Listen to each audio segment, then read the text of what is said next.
Hello everyone, and now let's have our orientation with our subject PCK 5. When we talk about PCK, it stands for Pedagogy, Content, as well as Knowledge. But what is the course title of this PCK 5? It is Facilitating Learner-Centered Teaching. So it is more or it centers on the learner. And of course, before anything else, let me welcome you all. Second year na gyud mo. Okay? So congratulations. I know that this semester is quite tough, pero alam ko na kayang-kaya niyo to.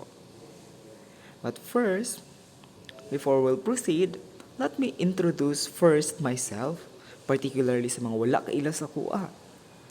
I am Mark John M. Martinez. Again, Mark John M. Martinez. Or you may call me Sir Mark. Ayaw yun ng Sir Martinez or Sir John. Just Sir Mark. I'm 22 years old. I'm currently residing at Bunawan, Agusan del Sur. And you may contact me on my cell phone number. We have 09123-144-021.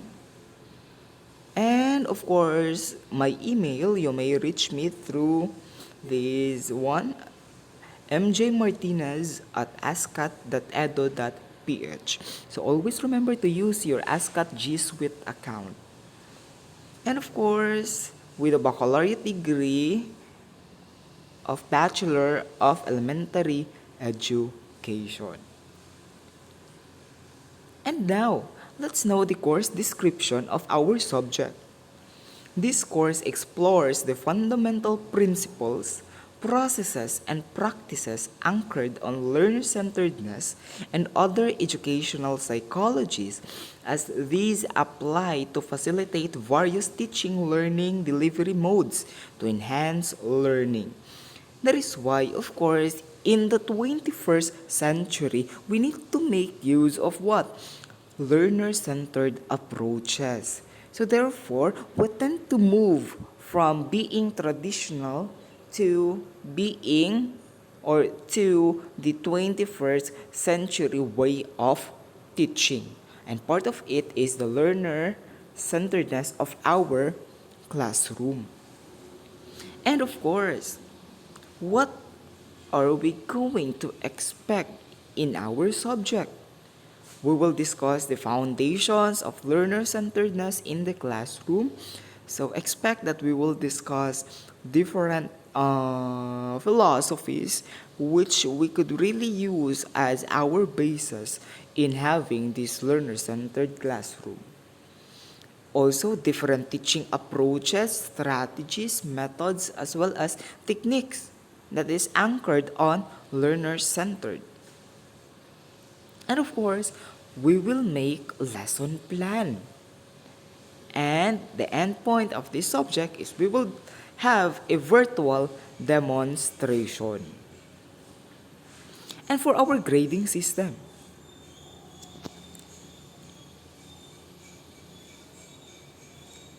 our grading system is based on accuracy, quality, as well as timeliness. So, we have midterm and final. So midterm, we will get 40% from your grade and 60% for final. And of course, what are the criteria wherein we could base in giving you scores or grades? So we have students' outputs, 60%. We also have midterm and final terms or exams, 40%.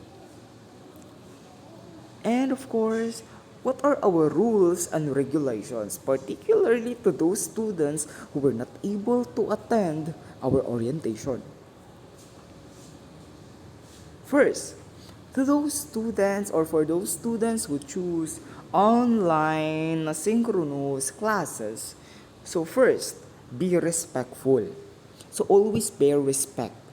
Again, respect begets respect. Therefore, you need to know how to respect your classmates and even your instructor. Make use of what? greetings like good morning sir, like of course you will not call me Mr. Mark, ayun kayo no, you may call me Sir Mark o ganon. And of course, be aware of strong language and all caps. Also, exclamation points.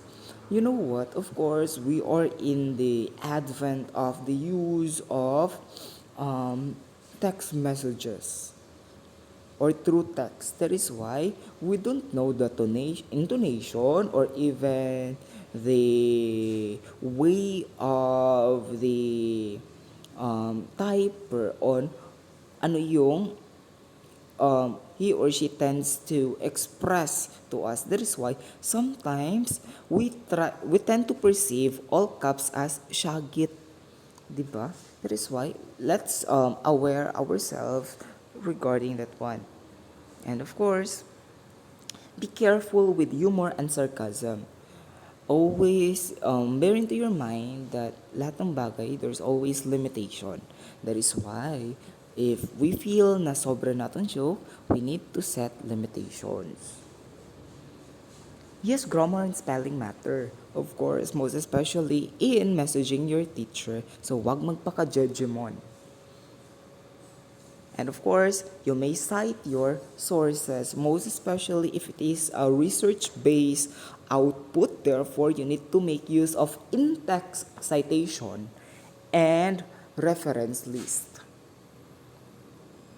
And of course, don't post or share inappropriate material in our group chat or even in our Google Classroom.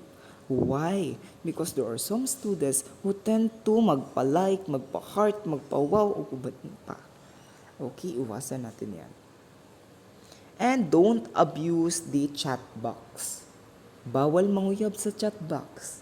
And aside from that one is of course, you need to back read first before asking questions. And kung pwede, your question should be in one chat lang yun siya. Dili isa-isahon. Para dili taas yung back read. And attempt to find your own answer. Because there are some students who are what? Medyo kapuyan. Mag-back read. That is why I am encouraging you to have this culture of back reading. Why? Reading ha, dili back riding, reading. Why? Because you could be basin da inyong question is natubag na sa ibaba. Okay? And set a respectful tone. Make use of po and opo. Ay yung commending the students who were what? Able to make use of po and opo in asking his or her teacher. And submit the files the right way. How to submit the files or even message your teacher? First, greetings. Good morning, sir. Then, you may now stipulate or utter your or type your name as well as course and section. Remember, 500 students ako karon, so dili kitong mailhan tanan. And you may raise now your concern. And of course, about the file name, so always read the instruction. I will stipulate there what will be the file name of your output. And of course, be kind and professional. I really do hope that right now you're still students, you could be able to what? Practice professionalism. Because in the near future, you will be soon professionals. That is why let's prepare ourselves first while we are still a student. And of course, for those students who choose modular learning, bear into your mind that it is self-directed learning. That is why, of course, the responsibility lies into your hands. Always remember that never ever post the activity inside or in our group chat. And of course, if you have questions, you may call or text me, but I'm recommending you to call me because not all the time na load si teacher. Wala in taon ko ilaing ka text. Okay? And for our requirement in our subject, we have first, assessment task per chapter. I'll be uploading it in our classroom. And of course, detailed lesson plan, and it should make use of learner-centered approaches. And of course, demonstration teaching. I'm planning to have it virtually. Okay? So next, any questions, clarifications, you may comment down your queries, your concerns. Okay? So thank you so much for listening. So those are the things that you need to remember in regards with our subject. Thank you so much.